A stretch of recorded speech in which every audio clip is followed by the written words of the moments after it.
अब समय रोने का नहीं, नीतीश कुमार को धोने का है। मैं तो यही बोलूंगी कि इस तरह का जो अभद्र भाषा का प्रयोग जो नीतीश कुमार जी ने किया, ये किसी के लिए भी एक्सपेक्टेड नहीं था। मैं बिल्कुल श्योर होकर कहती हूँ कि उनके पार्टी की महिलाएं भी नहीं सोची होंगी कि इस तरह का भाषा का वो प्रयोग करेंगे।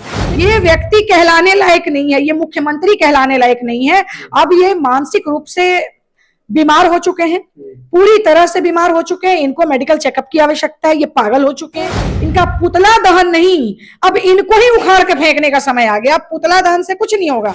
विधानसभा के अंदर माननीय मुख्यमंत्री नीतीश कुमार जी जब जातीय जनगणना की बातें कर रहे थे, उसी समय एक ऐसा अमर्यादित बात बोल गए जिसकी आलोचना हो रही है। हालांकि आज विधानसभा में उन्होंने माफी भी मांगी, लेकिन जब माननीय मुख्यमंत्री नीतीश कुमार जी मर्यादित भाषा बोले, उसके बाद में बीजेपी की एमएलसी है निवेदिता सिंह, वो सदन से रोते हुए बाहर निकली।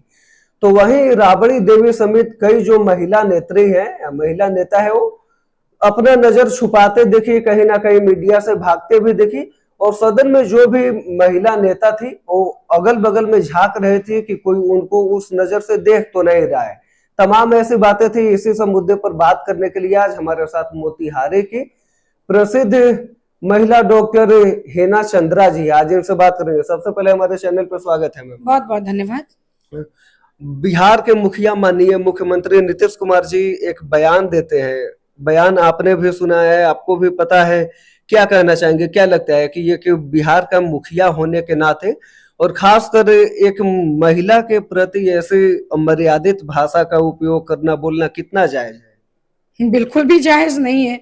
बिहार का मुखिया, बिहार का मुख्यमंत्री, अरे भाई आप कम से कम अपने पद की गरिमा का तो ख्याल रखते। आप जिस संवैधानिक पद पे बैठे हैं उसकी मर्यादा का भी आपने ख्याल नहीं रखा। भरे सदन में उतनी महिलाएं, घर में बेटी बहू नहीं है आपके, पत्नी का, मुझे आपके फैमिली का क्या संरचना है मुझे पता नहीं, लेकिन आप खुद सोचिए, घर परिवार होता है, आप किस तरह का मर्यादित भाषा का प्रयोग कर रहे हैं।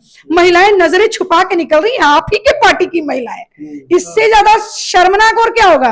आपके पार्टी की महिलाएं इतना कलेजा नहीं है कि आपका विरोध कर सके, ऐसे गंदे व्यवहार के बाद भी, ऐसे अभद्र भाषा का प्रयोग करने के बाद भी। अरे शर्म आनी चाहिए। वैसी महिलाओं को महिला कहलाने लायक भी वो लोग नहीं है। और आपने जो कहा है, इससे घिनौना प्रारूप आपका देखने को नहीं मिल सकता था। जितनी बुरी बात आपने बोली, जितना अमर्यादित भाषा का आपने प्रयोग किया है, जिस तरह से महिलाओं को आपने शर्मसार करने का प्रयास किया है, प्रयास क्या किया ही है, इससे ज्यादा घिनौना रूप और क्या हो सकता है?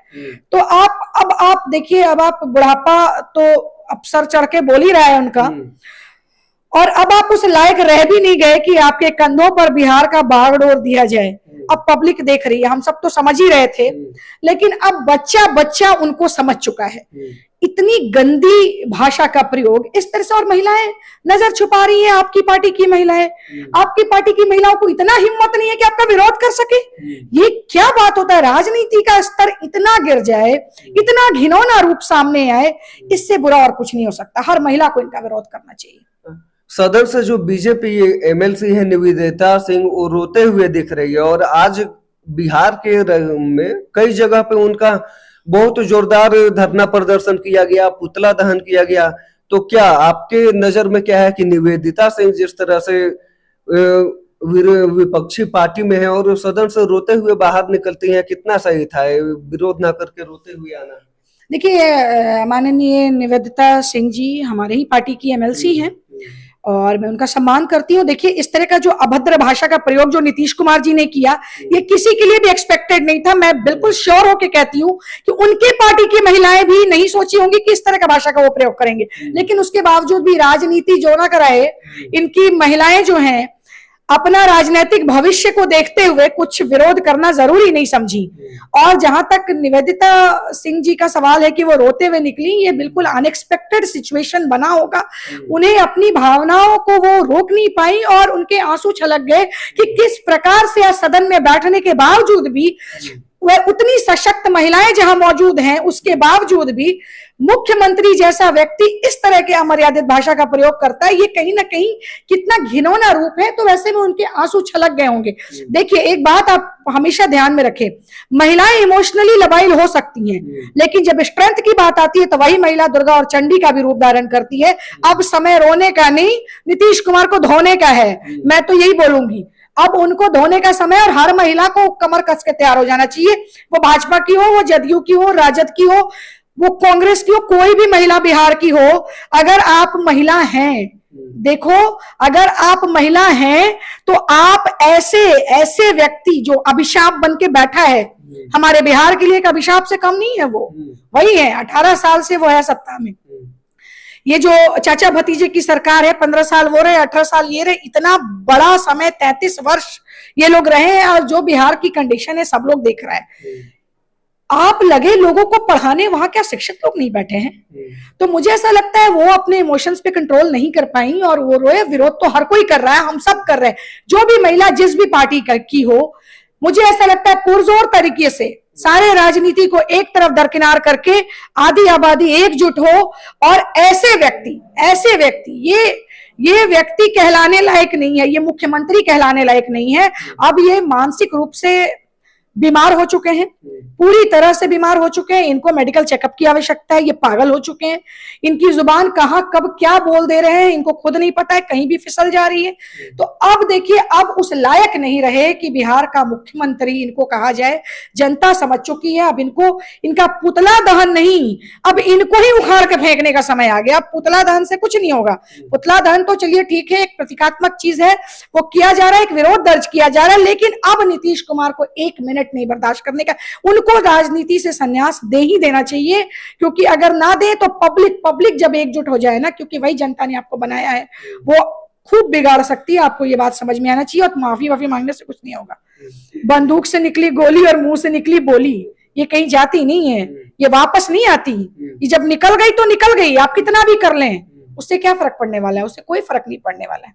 अंतिम सवाल एक और है कि जिस अभी वर्तमान में मुख्यमंत्री हैं और प्रधानमंत्री बनने का सपना देख रहे हैं, लगातार कई पार्टियां भी उनका ये बातें बोलती है, क्योंकि और नीतीश कुमार जी भी जिस तरह से महिला सशक्तिकरण की बातें करते हैं, तो ऐसे में बयान देना और वो भी जी नेशनल स्तर पे प्रधानमंत्री का सपना देखना, क्या लगता है कि ऐसे विवादित बोल से या पूरा हो पाएगा सपना? बिल्कुल भी नहीं। उनका सपना देखना अधिकार है हर किसी का। मुंगेरी लाल के हसीन सपने हैं, उससे कोई फर्क नहीं पड़ता। उनका क्या औचित्य है, उनका क्या अस्तित्व है, उनकी क्या क्रेडिबिलिटी है, उनके पार्टी के अंदर के लोग भी समझते हैं। उनका जो इंडिया अलायंस है वो भी समझता है। ना कांग्रेस पूछता है, ना राजद वाले पूछते, कोई नहीं पूछ रहा अभी उनको। मुख्यमंत्री है, जब तक है तब तक है, उनको खूब पता है कि अब उनका क्या हश्र होने वाला है। तो वो जो सपना देख रहे हैं वो तो खैर कभी पूरा नहीं होगा। और हाँ, महिलाओं के अस्मिता के साथ खेलने का प्रयास उन्होंने किया है, हमारे सम्मान पर उन्होंने प्रहार किया है। जब बात महिला के सम्मान पे आती है ना, तो फिर अच्छे लोगों की सत्ता हिल जाती है। इनको नहीं पता है। अगर ये नहीं समझ रहे हैं इस बात को, और घबरा करके एकाएक माफी मांगने से कुछ नहीं होने वाला है। अब हर महिला कमर कस रही है, हर महिला हर जगह देखिए धरना दे रही है, हर जगह उनका विरोध कर रही है, और ये विरोध जारी रहेगा। ये ना समझे कि एक दिन पुतला फूंक दिया गया, माफी मांग ली है, उससे कोई फर्क नहीं पड़ता। आप माफी मांगे, कुछ भी करें, आप सत्ता से त्याग पत्र दें, आप निकले यहाँ से। अब आपको देखना कोई पसंद नहीं कर रहा, और कोई महिला आपको तो वोट नहीं देने जा रही। आपको वोट, और जो देने भी जाएगी, हम लोग उसका दायित्व अपने कंधों पर लेंगे और उनको जागरूक करने का प्रयास करेंगे कि ये व्यक्ति किसी का नहीं है, ये व्यक्ति किसी का नहीं है। चलिए, अभी हमारे साथ मोतिहारी की प्रसिद्ध डॉक्टर हेना चंद्रा जी थी। जिस तरह से मुख्यमंत्री जी के बयान के बाद लगातार सियासी बवाल मचा हुआ है, वहीं आज विधानसभा में उनका विरोध हो रहा था, यहाँ तक कि कुर्सी तक भी उठा लिए गए थे, लेकिन बाद में वो खुद बोलते हैं कि मुझे अपने बात पे शर्म आता है कि मैंने ऐसे बोल दिया, माफी भी मांगते हैं। बाकी इस वीडियो पे आपका क्या राय है, कमेंट बॉक्स में साझा कीजिएगा। आप सत्याग्रह टाइम्स देख रहे थे, मैं हूं सानू पांडे, बहुत बहुत धन्यवाद।